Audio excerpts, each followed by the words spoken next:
Diogenes of Sinope was born around 412 or 404 BCE in the city of Sinope, a prosperous Greek settlement on the southern coast of the Black Sea. Sinope was a thriving trading hub, renowned for its ports, commerce, and coinage, and it existed within the growing sphere of Macedonian influence. Diogenes' family held a prominent position in the city. His father, Hesiasius, was an official responsible for minting coins. This connection to civic finance would later bring scandal, as Diogenes became associated with the debasement of currency, an act considered a serious offense in Greek city-states, leading to his exile.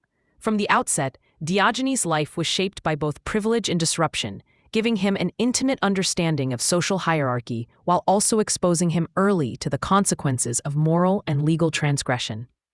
Although his childhood in Sinope would have included education, civic expectation, and preparation for a respectable career, it also nurtured a critical disposition, one that would eventually turn against conventional society and its values.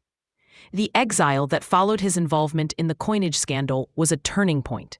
Stripped of civic status and removed from the protection of family and city, Diogenes traveled south toward Greece, eventually settling in Athens and Corinth. Here he confronted a world in which wealth, status, and influence dictated social standing. He was forced to rely on himself, to live without the privileges he had once known, and to confront directly the fragility of societal approval. This experience became central to his philosophy. Diogenes came to reject dependence on external validation, seeing it as a source of corruption and constraint, and embrace the life guided by virtue, self-sufficiency, and freedom from desire. In Athens, Diogenes encountered the teachings of Antisthenes, a student of Socrates. Antisthenes emphasized virtue as the highest good and advocated for self-discipline and austerity. These principles resonated deeply with Diogenes, who took them to a radical extreme, developing the philosophy known as Cynicism. Cynicism held that humans could achieve freedom and contentment only by living in accordance with nature, rejecting social conventions, wealth, and the artificial needs imposed by society. Diogenes' embrace of this philosophy was not theoretical, it was lived and embodied. He chose extreme poverty, often sleeping outdoors, owning little, and carrying minimal possessions. He is said to have lived in a large ceramic jar, or pithos, in Athens, demonstrating that contentment and independence were possible without conventional housing or material comforts. His rejection of social norms extended to behavior and speech. Diogenes deliberately performed actions considered obscene or shocking, eating and relieving himself in public, and mocking the wealthy and powerful. These acts were not mere eccentricity. They were pedagogical, intended to reveal the artificiality and hypocrisy of social conventions. By performing actions that exposed basic human needs, he challenged the pretensions of those who measured themselves by appearance, wealth, or social standing, emphasizing that civilization's rules often masked natural reality. In this way, every act became a lesson, every public encounter a demonstration of philosophical principle. Diogenes also confronted prominent figures directly. He mocked Plato, ridiculing his definitions and abstract theorizing. When Plato defined humans as featherless bipeds, Diogenes plucked a chicken and brought it into Plato's academy, declaring it to be the perfect example. Such confrontations highlighted the gap between idealized definitions and lived experience, illustrating his belief that philosophy must be practical, rooted in everyday life, and embodied in conduct rather than merely discussed in words.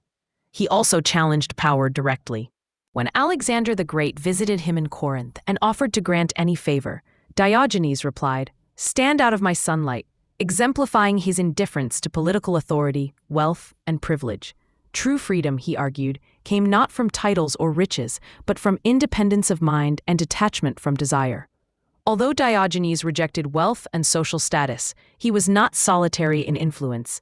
His life became a form of public teaching. Students and observers followed him not for structured lessons, but to witness his philosophy in action.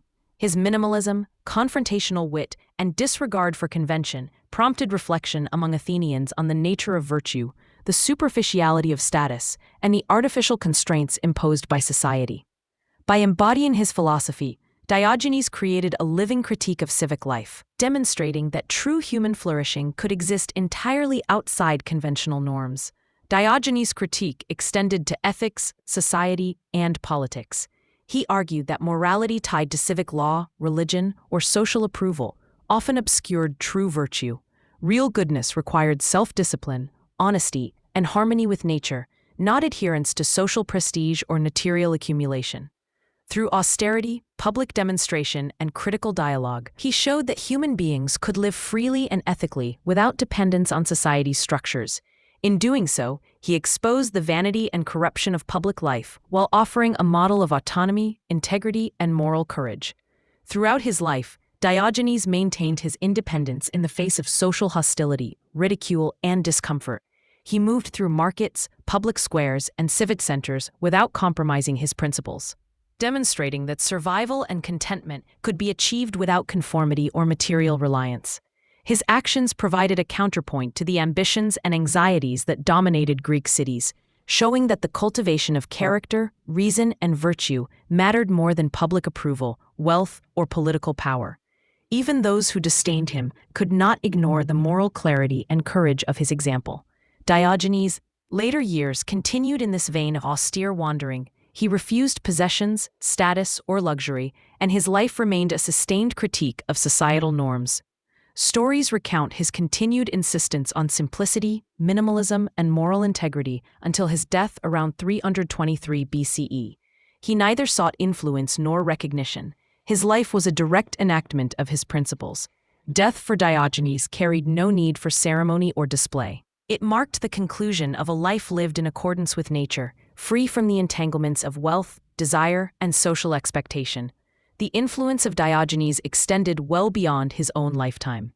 Cynicism inspired later philosophical traditions, most notably Stoicism, which adopted his emphasis on virtue, self-discipline, and indifference to external goods. Diogenes' insistence on simplicity, freedom from societal constraints, and moral courage provided a template for ethical reflection that endured for centuries. He demonstrated that philosophy could be a lived practice, an embodiment of principle, rather than merely abstract discussion. Through his rejection of wealth, his confrontation with authority, and his radical self-sufficiency, Diogenes exemplified the power of philosophy as a guide for life.